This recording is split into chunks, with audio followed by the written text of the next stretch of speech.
Hello मेरे प्यारे छोटे भाई बहनों, हमारे ऐसे भाई जो आर्ट सब्जेक्ट से कक्षा 12वीं में पढ़ाई कर रहे हैं और एग्ज़ाम की तैयारी कर रहे हैं। तो हमारे ऐसे भाइयों के लिए मैं आपका भाई वीडियो लेके आया हूँ दोस्तों। इसमें मैं आपको ऐसे इम्पोर्टेंट ऐसे महत्वपूर्ण क्वेश्चन मार्क करवाऊँगा, जिससे आप पढ़ के चले जाना। आप पेपर को फोड़ के आओगे, इस तरह से आप पेपर करके आओगे। तो दोस्तों अगर वीडियो अच्छा लगे तो वीडियो को लाइक शेयर जरूर कमेंट करें, ठीक है दोस्तों। तो वीडियो को स्टार्ट करते हैं। देखिए चैप्टर बाय चैप्टर में आपको किस तरह से क्वेश्चन बताता हूँ, ठीक है दोस्तों। तो इस तरह से हम वीडियो को करना है। देखिए दोस्तों ऐसे हमारे भाई जी पता तो है ही है कि देखिए एक ही प्रश्न बैंक में इसमें खंड ए और बी दो बुक्स को शामिल किया गया है। तो इस तरह से हम देखते हैं। तो सबसे पहले मैं आपको खंड ए के क्वेश्चन जो पार्ट बाई पार्ट जो क्वेश्चन है ना वो आपको बताता हूँ किस तरह से आपको तैयारी करना है। देखिए जो पार्ट हमारा पहला है द्विध्रुवता, यानी कि द्विध्रुवता में से में जो आपको ये इंपॉर्टेंट पॉइंट्स तो यहाँ से पढ़ ही लेना, महत्वपूर्ण जो बिंदु है ना इसको आपको रीड कर लेना, क्योंकि इसमें से भी आपसे क्या होता है एमसीक्यू पूछ लेता है ना। इस तरह से देखिए दोस्तों, तो सबसे पहले आपको क्या करना है, एक तो ब्लू प्रिंट के आधार पर आपको क्वेश्चन को रीड करना और पढ़ना है, ठीक है। इस तरह से ब्लू प्रिंट तो आप देख ही ले, साथ में देखिए दोस्तों यहाँ से जो एनसीईआरटी वाले जो क्वेश्चन है इनको भी साथ में आपको रीड करना है। जो एनसीईआरटी वाले ये क्वेश्चन है ना इनको भी आपको साथ में पढ़ना है, ठीक है, क्योंकि यहाँ से भी आपसे ऑब्जेक्टिव और क्वेश्चन पूछता है या बनता है, ठीक है। सबसे पहले यहाँ से क्वेश्चन आपको मैं टिक लगवाता हूँ। देखिए जो यहाँ पर दी है शोक थेरेपी क्या है, तो शोक थेरेपी की आपको जो है ना डेफिनेशन याद करके जाना है, मात्र कुछ नहीं करना है आपको, सिर्फ क्या करना है इसकी डेफिनेशन, इसका अर्थ क्या होता है इसके बारे में आपको पढ़ के जाना है। इस तरह से ये इंपॉर्टेंट है, ठीक है दोस्तों। यहाँ से मैंने लगवा दिया एनसीईआरटी में, आपको मैं यही बता रहा हूँ, आपको इसी को पढ़ के जाना है, काफ़ी इंपॉर्टेंट है, ठीक है, काफ़ी बार है। इस तरह से देखिए दोस्तों, उस तरह से अब मैं आपको टिक लगा रहा हूँ, ये हमारा हो गया शोक थेरेपी। इसके बाद देखिए द्विध्रुवता का पहले तो आप क्या करते हैं, देखिए द्विध्रुवता इतनी ज़्यादा इंपॉर्टेंट है नहीं, फिर भी आप द्विध्रुवता का एक बार अर्थ पढ़ के जाए, ठीक है, जरूर। देखिए द्विध्रुवता का अर्थ क्या होता है इसको आपको अच्छी तरह से रीड करना है, समझना है, ठीक है दोस्तों। इसके बाद जो इसमें इंपॉर्टेंट है वो क्या है, आपकी सोवियत संघ की प्रणाली से क्या आशय है, ये आपको अच्छी तरह से रीड करना है। देखिए दोस्तों इस तरह से काफ़ी इंपॉर्टेंट क्वेश्चन है, ये सोवियत संघ प्रणाली क्या होती है, सोवियत संघ प्रणाली क्या थी, तो इस तरह से आपको इसको अच्छे से रीड करके जाना है, ठीक है। इस तरह से देखते हैं हम, इस तरह से देखिए, इधर से देखिए, इधर से आपको कुछ ज़्यादा मैंने बता दिया आपसे, जो शॉक थेरेपी है ना इसको अच्छे से रीड कर लेना, यहाँ से क्वेश्चन बनता है, ठीक है। सोवियत प्रणाली भी बता दिया मैंने, सोवियत प्रणाली पढ़ लेना, इसके दोष और जो भी दोष अवगुण है ना इसके बारे में भी आप याद रखना, इसके घटक भी पढ़ के जाना। सोवियत संघ के बारे में आपको कर जाना है। हाँ, पेरोस्तोइकी और ग्लासोस्तोइकी वेरी वेरी इंपॉर्टेंट क्वेश्चन है दोस्तों, वेरी वेरी इंपॉर्टेंट क्वेश्चन, ये आपको वेरी इंपॉर्टेंट क्वेश्चन है इस पार्ट से आने वाला। इसके बाद आपको इसमें से कुछ भी याद नहीं करना है, मैंने बता दिया आपको सोवियत संघ के बारे में, सोवियत संघ के विघटन के कारण, यानी सोवियत संघ तो और द्वितीयता को आपको अच्छी तरह से पढ़ जाना, शोक थेरेपी पढ़ लेना और सोवियत संघ पढ़ लेना, इसमें से वेरी इंपॉर्टेंट, बस इसी इन्हीं क्वेश्चन को रीड कर लेना। इससे बाहर अगर आपसे आपका पेपर आएगा ही नहीं, ठीक है। सोवियत प्रणाली क्या है मैंने आपसे पहले ही बता दी, इसी के बारे में, इसी में से सारे क्वेश्चन बनेंगे, क्योंकि पार्ट पे चैप्टर पे चाहिए, बस इनको पढ़ना है आपको, अन्य क्वेश्चनों को नहीं देखना जो मैं आपको मार्क लगा रहा हूँ, ठीक है।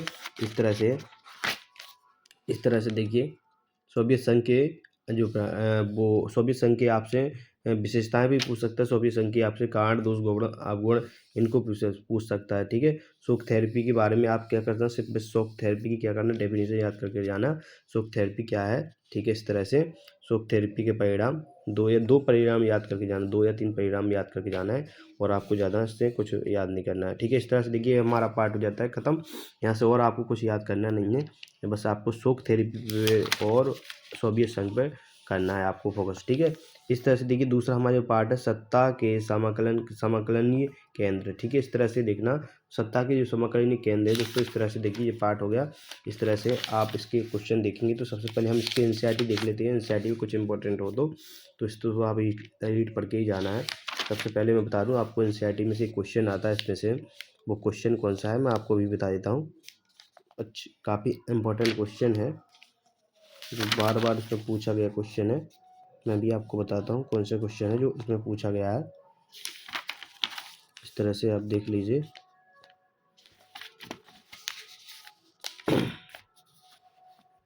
एक क्वेश्चन और है देखो दिखा रहा हूँ मैं भी, जो इसमें काफ़ी बार क्वेश्चन पूछा गया। हाँ, इसमें से देखिए एक जो पूछा जाता है कि शीत युद्ध क्या है, शीत युद्ध की इस क्या होता है इसकी परिभाषा पूछता है कि शीत युद्ध क्या है, तो आप इस तरह से आपको पढ़ के जाना है शीत युद्ध क्या है, तो शीत युद्ध क्या होता है इसको अच्छी तरह से रीड करना है आपको, ठीक है।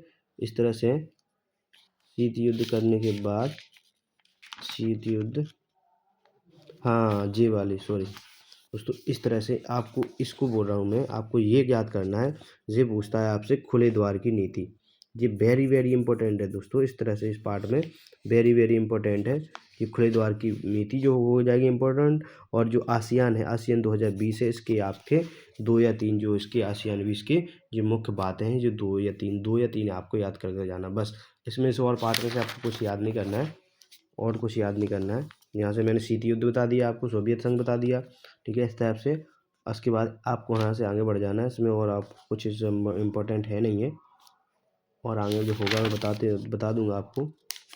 इस तरह से देखिए, इस तरह से देखिए, इस तरह से इसमें आप देख लेना। इधर तो कुछ है नहीं इससे इम्पोर्टेंट,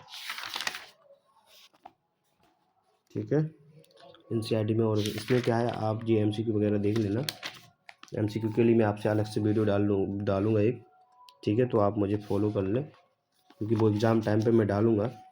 सारे लेसन जितने भी आपके पार्ट है, सब पार्ट के एमसीक्यू वेरी वेरी इंपॉर्टेंट, जो भी ज़्यादा इंपॉर्टेंट एमसीक्यू होंगे वो डालूंगा, ठीक है। आपसे देखिए आसियान का ये पूरा नाम पूछ सकता है, आसियान का पूरा नाम क्या होता है, तो ये आपको याद करके ही जाना है। आसियान का पूरा नाम पूछता है, ठीक है, आसियान का नाम और आसियान के उद्देश्य, एक उद्देश्य भी हो सकते हैं, और दलाई लामा कौन था, ये तो एक नंबर आपसे पूछ सकता है, ठीक है। इसके बाद आपको आसियान का इसमें से नाम याद करके जाना है, ज़्यादा बहुत ज़्यादा फोकस नहीं करना, बस आपको उसमें से आसियान का नाम याद रखना है। इसके बाद इसके बाद हमें आसियान के संगठन के उद्देश्य आसियान के संगठन के उद्देश्य को पढ़ लेना, क्या उद्देश्य था इनका। और इसके बाद भारत और चीन के संबंध को याद करके जाना है, ठीक है दोस्तों। भारत चीन के संबंध की आसियान आसियान 2020 के मैं उद्देश्य आपको पहले ही पीछे बता चुका हूँ, टिक लगवा चुका हूँ बस, तो यहाँ पर आपको उस तरह ध्यान नहीं देना है। इसके बाद आप आगे जाइए, यहाँ पर देखिए, यहाँ पर एक क्वेश्चन और आता है यहाँ पर जो इम्पोर्टेंट है। भारत चीन की अर्थव्यवस्था का उत्थान के 3 कारण लिखिए, आपको 3 कारण इसमें से याद रख जाना है। इसके बाद भारत पर 2062 में चीन के आक्रमण के क्या परिणाम रहे हैं, इनको अच्छे से याद कर लेना है, ठीक है। इसके बाद और आपको यहाँ से कुछ ज़्यादा इम्पोर्टेंट क्वेश्चन नहीं है। क्षेत्रीय संगठन क्यों बनाए जाते हैं, ये वाला ये देख लेना क्वेश्चन, क्षेत्रीय संगठन क्यों बनाए जाते हैं। इसके बाद देखते हैं यहाँ पर हम भारत और चीन के विवाद के परिणाम में आपसे टिक लगा चुका हूँ, तो ये आपको यहीं से याद कर लेना, वहाँ से रीड कर लेना है, ठीक है। इसके बाद आप आगे आइए, यहाँ पर कोई क्वेश्चन होगा इंपॉर्टेंट तो बताते हैं आपको, ठीक है। यहाँ मुझे कुछ ऐसा लग नहीं रहा है इम्पोर्टेंट, ठीक है दोस्तों। तो इसी तरह से हमारा ये पार्ट खत्म हो जाएगा। इसके बाद हम देखते हैं तीसरा हमारा जो पार्ट है, समकालीन दक्षिणी एशिया, इस तरह से आपको पढ़ना है। तो इसके पार्ट जो देखते हैं इंपॉर्टेंट, इसकी एनसीईआरटी में बता दूं कि इसके एनसीईआरटी में कुछ इंपॉर्टेंट होगा, तो मैं आपको बता देता हूँ अभी, ठीक है।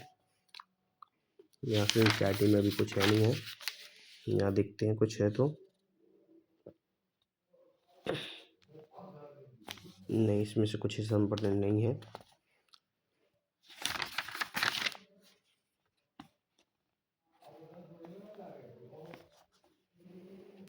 यहाँ से आपको ऐसा कुछ याद नहीं, इसकी एनसीईआरटी को आपको नहीं देखना। यहाँ से जो इसके यहाँ से क्वेश्चन आएंगे वो यहाँ से बताता हूँ मैं, ठीक है। ये ताशकंद समझौते की आपसे शर्तें पूछ सकता है, ठीक है। ताशकंद समझौता जो था, इसकी देखिए ये शर्तें, ताशकंद समझौते की जो शर्तें, ताशकंद की आपको कारगिल के युद्ध का परिणाम भी, कारगिल के युद्ध का परिणाम, ऑपरेशन विजय और कारगिल युद्ध, ठीक है। शिमला शर्त नहीं है करना, उतना जानिए, लेकिन ताशकंद की समझौते की जो शर्तें हैं वो दो याद करके जाना है आपको। कारगिल युद्ध परिणाम क्या हुआ था, और ऑपरेशन विजय क्या है, ये 3 क्वेश्चन यहाँ से आपको टिक लगाना है बस। इसके बाद इस साइड आ जाइए आप, इधर इस साइड आ जाइए आप। सर्क की जो 2 उद्देश्य हैं, उद्देश्यों को याद करके जाना है आपको बस। इसके बाद और इसमें से कुछ इम्पोर्टेंट है नहीं है। भारत पाकिस्तान के संबंधों में सुधार के सुझाव, ये तो ठीक है, ये नहीं है, इम्पोर्टेंट नहीं है। इसके बाद इधर आ जाइए, हाँ जी वेरी इंपॉर्टेंट क्वेश्चन है दोस्तों, इस पार्ट में से सबसे ज़्यादा इंपॉर्टेंट क्वेश्चन यही है, महाकाली संधि क्या थी, महाकाली संधि क्या थी। तो इस तरह से इसको आपको याद करके जाना है, इंपॉर्टेंट क्वेश्चन है। यहाँ से आ जाइए, फिर यहाँ पर देखते हैं हम, इससे आ जाइए यहाँ पर, भारत नेपाल के तनाव के कारण, ये कुछ नहीं पूछेगा आपसे। सर का संगठन ये याद कर लेना, आ सकता है। इसके बाद यहाँ से हम नेक्स्ट देखते हैं, नेक्स्ट क्वेश्चन, भारत और पाकिस्तान के समस्याएं, जो भी थी इनकी समस्याएं याद करके जाना है। 2 या 3 समस्याएं आप याद करके जाना, ठीक है। सारे संगठन के उद्देश्य मैं आपको बता ही चुका हूँ। सारे संगठन के उद्देश्य भी याद करना है बस, और इसमें से आपको कुछ याद नहीं करना है सारा, ठीक है। सारी आप ये जो फालतू वाले क्वेश्चन दिए ना, आपको इसको याद नहीं रखना है, ठीक है। मैंने आपसे पहले ही बता दिया था, आप उसको ताशकंद की जो शर्तें हैं वो देख लेना, वो इम्पोर्टेंट है, यहाँ पर भी पूछी गई है वो। तो इसे शर्तें आपको याद रखना। इसके बाद नेक्स्ट जो हमारा क्वेश्चन है दोस्तों वो है अंतर्राष्ट्रीय संगठन। अंतर्राष्ट्रीय संगठन और वेरी वेरी इंपॉर्टेंट पार्ट है, जो इस पार्ट का क्वेश्चन, पार्ट से ज़्यादा इंपॉर्टेंट क्वेश्चन आते हैं। देखिए अंतर्राष्ट्रीय जो व्यापार के बारे में से बात होगी। सबसे पहले इसकी हम NCERT देख लेते हैं इस तरह से। सबसे पहले इसकी NCERT देखेंगे हम।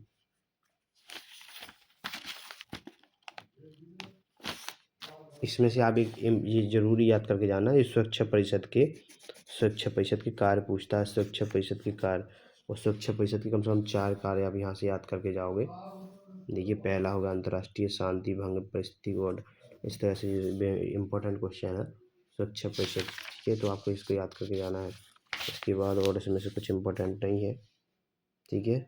इधर हालांकि इधर आपको कुछ ध्यान नहीं रखना, आपको सुरक्षा परिषद के कार्य पढ़ के जाना है जो इम्पोर्टेंट है। इस तरह से इसको MCQ आप रीड कर लेना। इसके बाद यहाँ देखते हैं इसमें से कुछ इम्पोर्टेंट होगा तो आपको बताता हूँ। मानवाधिकारों को कितनी श्रेणियों में बांटा गया है, तो आपसे पूछ सकता है, ठीक है, तो याद कर लेना। संयुक्त राष्ट्र संघ के मुख्य उद्देश्य संयुक्त राष्ट्र संघ के मुद्दे उद्देश्य रखना है। 3 उद्देश्य आए तो आपको याद करना है। इसके बाद यहाँ देखिए न्याय परिषद के कार्य इम्पोर्टेंट है, ठीक है। न्याय परिषद के कार्य आपको याद करके जाना है, ठीक है। न्याय परिषद के कार्य आपको याद करके जाना है। इसके बाद हम देखते हैं आगे कुछ होगा तो बताएंगे। हाँ, यहाँ से जो इम्पोर्टेंट क्वेश्चन है ये आता है दोस्तों, संयुक्त संघ वीटो या निषेध अधिकार शक्ति क्या है, ये इम्पोर्टेंट क्वेश्चन है यहाँ से। इसको तो आपको याद करना ही है, ठीक है। अंतर्राष्ट्रीय व्यापार संगठन, इसको भी पढ़ लेना, ठीक है। इसके जो संयुक्त राष्ट्र संघ के जो भारत में 4 योगदान है वो योगदान पढ़ के जाना, बाकी इस टाइम पढ़ नहीं है, फिर भी पढ़ के जाना है, और देने वाला देखो दे सकता है। बाकी जो मैं इसमें से जो इम्पोर्टेंट है वो आपको मैं बता रहा हूँ। विश्व स्वास्थ्य संगठन के कार्य, विश्व स्वास्थ्य संगठन के कार्य आपको याद रखना है, ठीक है। काफ़ी इंपॉर्टेंट क्वेश्चन है, पूछा गया है क्वेश्चन है, काफ़ी बार पूछा गया हुआ है। जो ये वाला जो इम्पोर्टेंट क्वेश्चन है ये भी है आपको, ये आपसे पूछता है, ये क्वेश्चन पूछता है यूनेस्को की जो ये कार्य पूछता है। कार्य आपको याद रखना है, यूनेस्को के कार्य क्या होते हैं, ठीक है। इसके बाद यूनेस्को के कार्य के बाद यहाँ पर देखते हैं,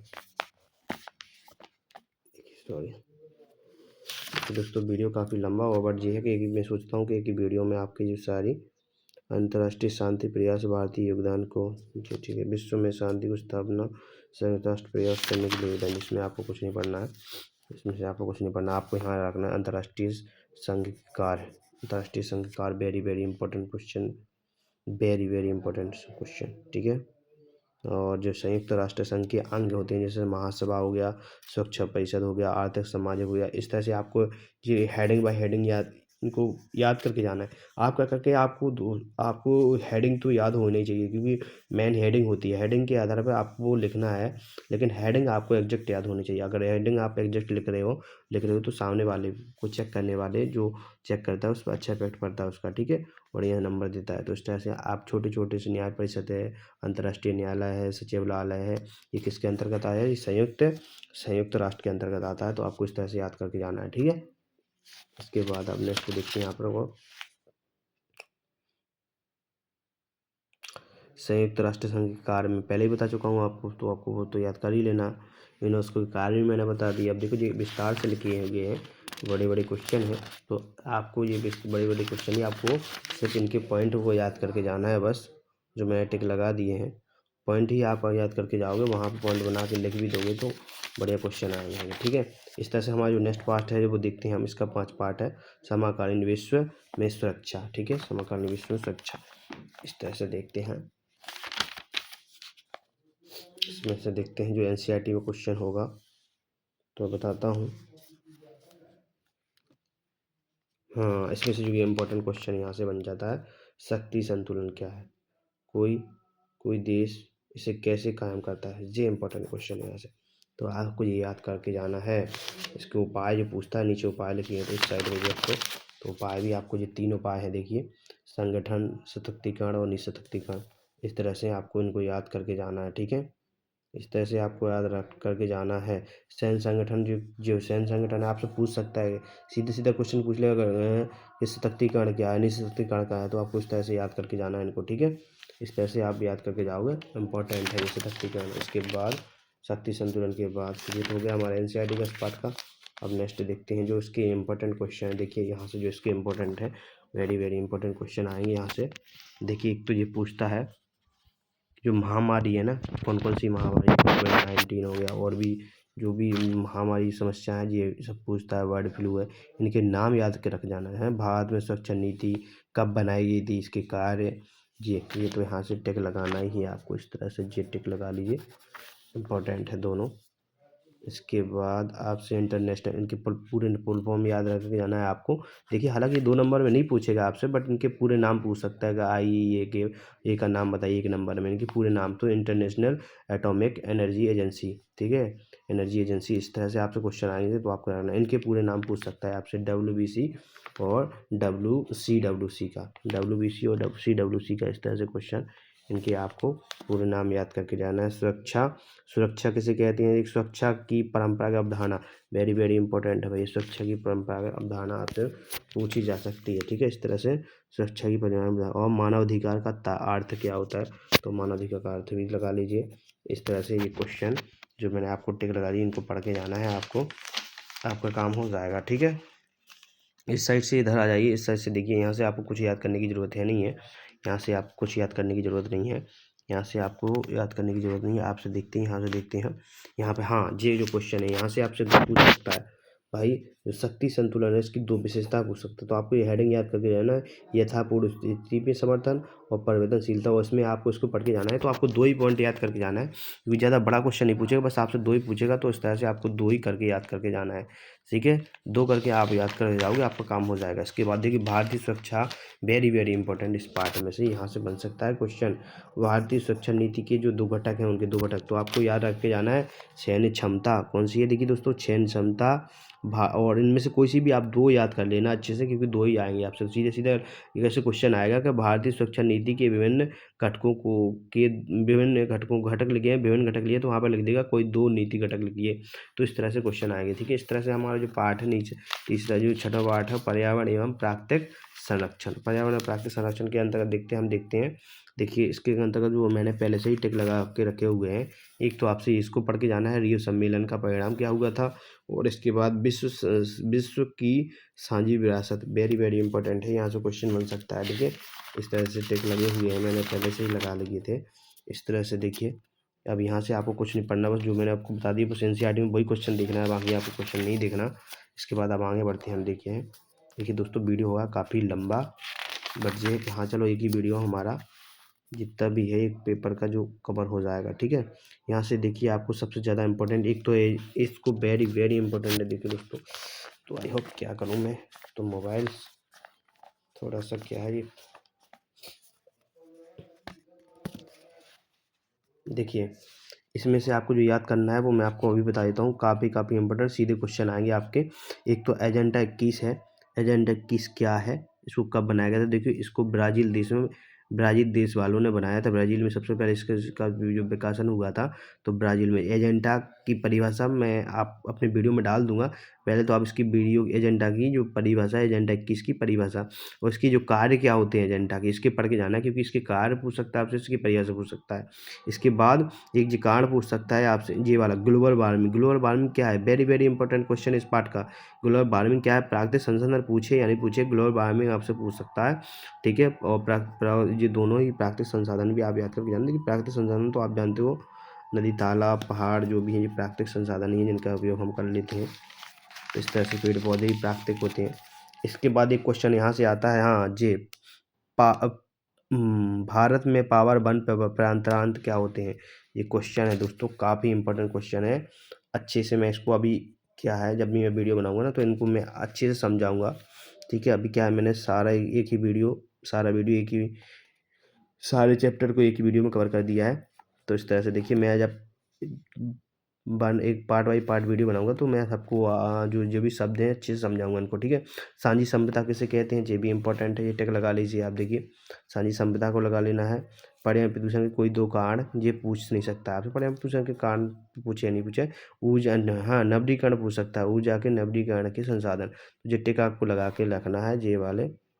हालांकि पर्यावरण के प्रदूषण के आपसे अगर कोई दो कारण पूछे तो आप वो बता सकते हो, ज़्यादा कोई बड़ी बात है नहीं है। तो सैम्पल क्वेश्चन नहीं आएगा, बट यहाँ से हाँ, ये क्वेश्चन है आपको याद रखना है। एजेंडा 21 के मुख्य बिंदु या कार्य क्या क्या काम करता है एजेंडा अंतर्गत। देखिए, पर्यावरण तथा विकास के बीच संबंधों के मुद्दों को साझा करना, अधिक ऊर्जा कुशल तरीके से, इस तरह से क्वेश्चन आएगा, तो आपको उसको याद रखना है। आप पर्यावरण के बाद प्रदूषण, इसमें से क्वेश्चन और आता है। देखिए, पर्यावरण प्रदूषण में से आपसे एक क्वेश्चन पूछेगा, वो क्वेश्चन पूछ सकता है क्या, देखिए आपसे एक तो पर्यावरण प्रदूषण के कारण पूछ सकते हैं, पर्यावरण प्रदूषण किस कारण होता है, वनों की कटाई करवा रहे हैं और वगैरह वगैरह, ठीक है। इस तरह से ये तो आएगा, तो इसमें आपको 2 या 3 याद करके जाना है। बट इसमें से जो सबसे ज़्यादा इंपॉर्टेंट है जो पर्यावरण प्रदूषण में से, वो है इसका क्या, ये पूछ सकता है आपसे, रेडियोधर्मी प्रदूषण किसे कहते हैं। इस तरह से क्वेश्चन आएगा, आपको ये परिभाषा नहीं लिखनी है।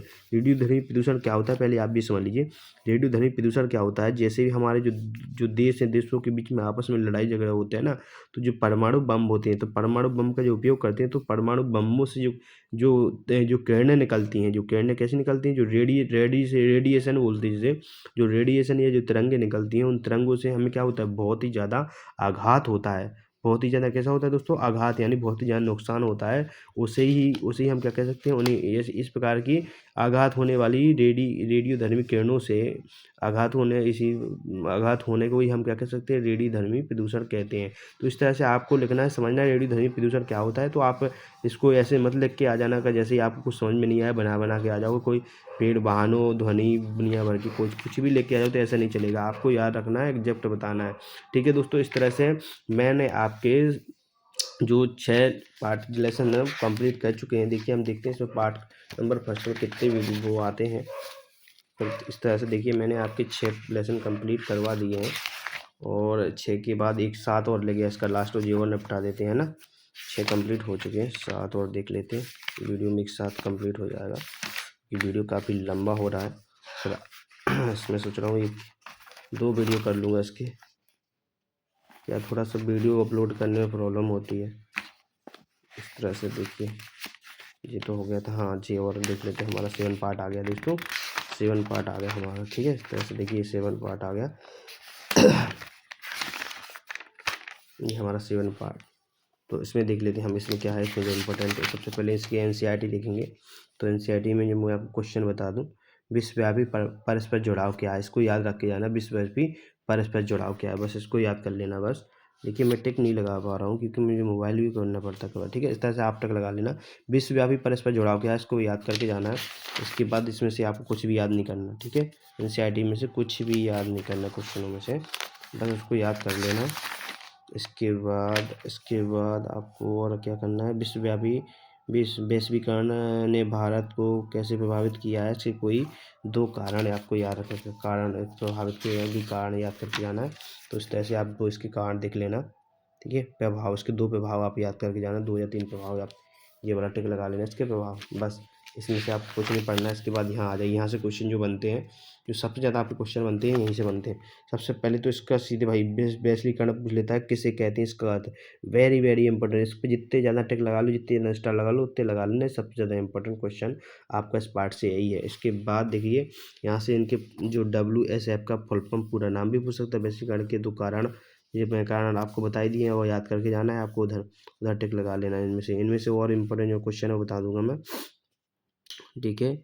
इसके बाद वैश्वीकरण की कोई 2 लाभ आपको याद करके जाना है, और इसकी 2 हानि, 2 लाभ 2 हानि। इसमें से वैश्वीकरण से ही क्वेश्चन बनेगा। इससे बाद वैश्वीकरण के अलावा इसके दोष, इसके हानि, इसकी परिभाषा, आपको सिर्फ इसी के बारे में याद करना और यहीं से क्वेश्चन आपका सीधा-सीधा आ जाता है, ठीक है। या तो आपसे दोस्त पूछ लेगा या लाभ पूछ लेगा या आड़े पूछ लेगा और इसके बाद एक क्वेश्चन याद करके जाना है आपको, भूमंडलीकरण किसे कहते हैं? ये पूछ के याद रखना, भूमंडलीकरण के कारण पूछे या नहीं पूछे, भूमंडलीकरण किसे कहते हैं? ये क्वेश्चन आप याद करके जाना। अब आप कहोगे सर ये तो हमारे पास है ही नहीं है, तो आप मैं इसीलिए बोल रहा हूँ कि आप मेरी मुझे क्या कर लेना, आप सब्सक्राइब कर लेना, मैं आपको वीडियो डाल दूँगा भूमंडलीकरण क्या होता है और इसको अच्छी तरह से समझा भी दूँगा आपसे भूमंडलीकरण क्या होता है। देखिए ये क्वेश्चन ऐसे ही क्वेश्चन देगा, भूमंडलीकरण किसे कहते हैं? अब आप कहोगे सर ये तो पिछले बैंक में ही नहीं है, कहाँ से दे दिया? तो जी आपके पिछले बैंक में ही है। भूमंडलीकरण क्या होता है आपको उसको लिखना है, समझना है, इस तरह से क्वेश्चन आएँगे, ठीक है।